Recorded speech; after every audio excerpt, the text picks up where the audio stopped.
Hello, I'm Ollie, and this is Criminally, where I talk about crime, pulp, horror, that kind of thing. Today, a review of one of the grossest books I've read for a while, Brainwyrms by Alison Rumfitt.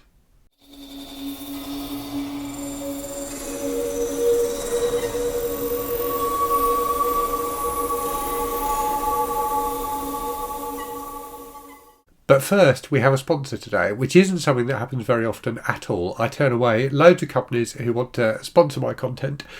So when I do accept one, it's because it's a product I genuinely think is interesting and worth talking about. And today's product is definitely that. So this is a new app available for Android and Apple phones called Storyverse. So if you're like me, you will find sometimes that you pick up your phone and just start randomly scrolling on it. We've become so addicted to them as devices that they kind of feel like they're welded to our hands sometimes. And I certainly sometimes find myself picking up my phone and just going into random apps and looking at stuff with no real purpose. Storyverse is an app that gives you a bit of purpose in that because it tells you stories. So this is a new style of storytelling, which I think is really, really interesting. And what they do with their stories is they blend like text, so bits of the story that you read, with animation that you watch.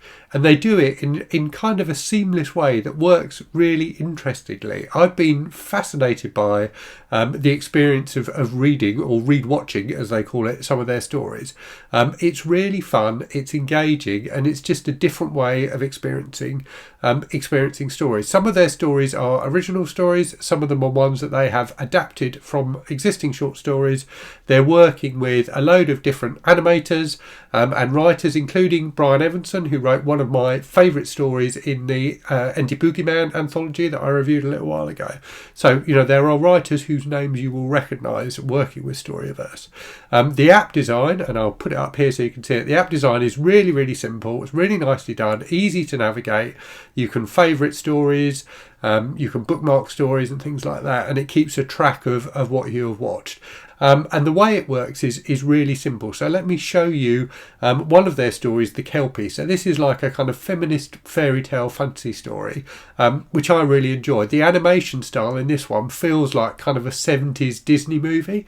It's really, really nicely done. So as you can see, it opens with a bit of a cinematic, so a bit of video. They have full sound, so I'm not going to put the sound in this video because it would overwhelm me speaking, but they have full sound and music and things like that, and dialogue. And then after a while you get to a text bit, so the video stops. You get to a bit of text, so you read that, and the video and text in these stories work really nicely together to tell an overall story. So you read through the text and then continue on with another video, and the stories work like that all the way through, and they're of varying lengths from about kind of 6-7 minutes long up to about kind of 15 minutes. So nice kind of coffee break length, and I found it just a nice thing to do. Sometimes I just find myself picking up my phone, and rather than doom scrolling on social media, I'll watch a Storyverse story instead. I think it's a really interesting new way of storytelling, and the best part is it's all free. So the app is free, there's no subscription or anything like that at the moment, so there'll be a link in the description to the video. Click on that, give it a try and see what you think.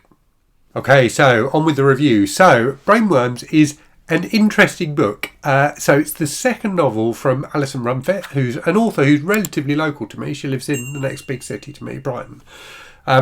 I loved Alison Rumfitt's first book, Tell Me I'm Worthless. It was my favourite horror book of last year, that I read last year. It was actually published, I think, in 2021.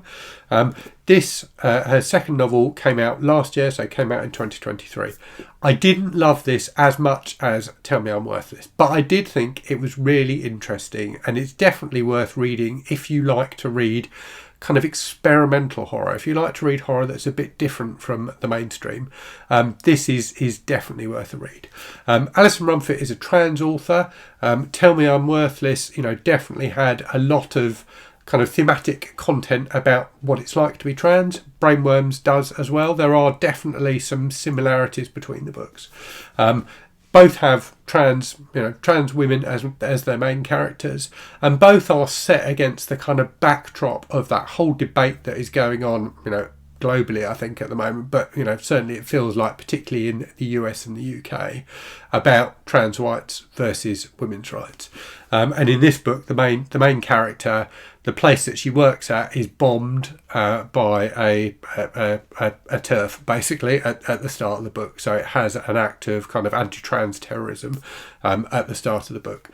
So there is a lot of discussion of that whole, kind of culture war, for want of a better word, that's going on at the moment, as there was in Tell Me I'm Worthless. So both of those use that as a backdrop, and both of them, talk a lot about the trans experience, the experience of being, a trans person, which is something, I don't know anything about as a cis male. It's not something that, I can claim to have experienced, but I do find reading about stuff that I haven't experienced myself to be really, really interesting. And I think it's important that we educate ourselves about stuff like this. So I'm definitely enjoying Alison Rumfitt's work from that perspective.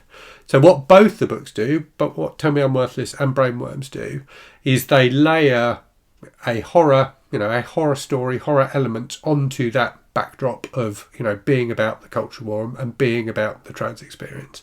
Tell Me I'm Worthless has kind of a fairly standard, in some ways, kind of haunted house story at its heart, which I thought was really effectively done, really, really creepy. Brainwyrms is more of what I would call a body horror book, and it is really, really gross at times, like really, really gross. Tell Me I'm Worthless was, I would say, was like creepy and disturbing. Brainwyrms has elements of being disturbing, but more than anything, it's just gross. It's really icky at times, but in a way that is interesting. And I think there's something about body horror which I think particularly speaks to trans people, because being trans is about being uncomfortable in your own body, feeling like you are in the wrong body, and body horror is about feeling like your body isn't behaving in the way you want it to or expect it to. So I think there's a definite overlap there, and I think that's why trans authors are probably well placed to write works of body horror. And this definitely has effective body horror in it. There are some scenes in this that really really made my skin crawl, and it's interesting and effective because of that. So what's it about? So it's basically about the relationship between two people. Frankie, who's the main character, who's a trans woman, and Vanya, who's a younger non-binary person that Frankie meets. So Frankie is a bit kind of disturbed and disrupted by that bombing that I talked about that takes place near the start of the book. She meets Vanya in a nightclub, and they start a relationship. And after a while, it becomes clear that Vanya has like more stuff going on in their life than is clear at first, and there is a lot of kind of backstory and things like that to what's happening with Vanya and why they are the way that they are. I don't want to talk too much about any of that because it spoils the book. This is stuff that gradually is gradually revealed as the book progresses. And like Tell Me I'm Worthless, it feels almost dreamlike at times. It's very weird at times. It feels kind of quite hallucinatory almost. So there are things that happen in this book that feel just bizarre and odd and, like they shouldn't be happening, which is to some extent, a mark of good horror, I think.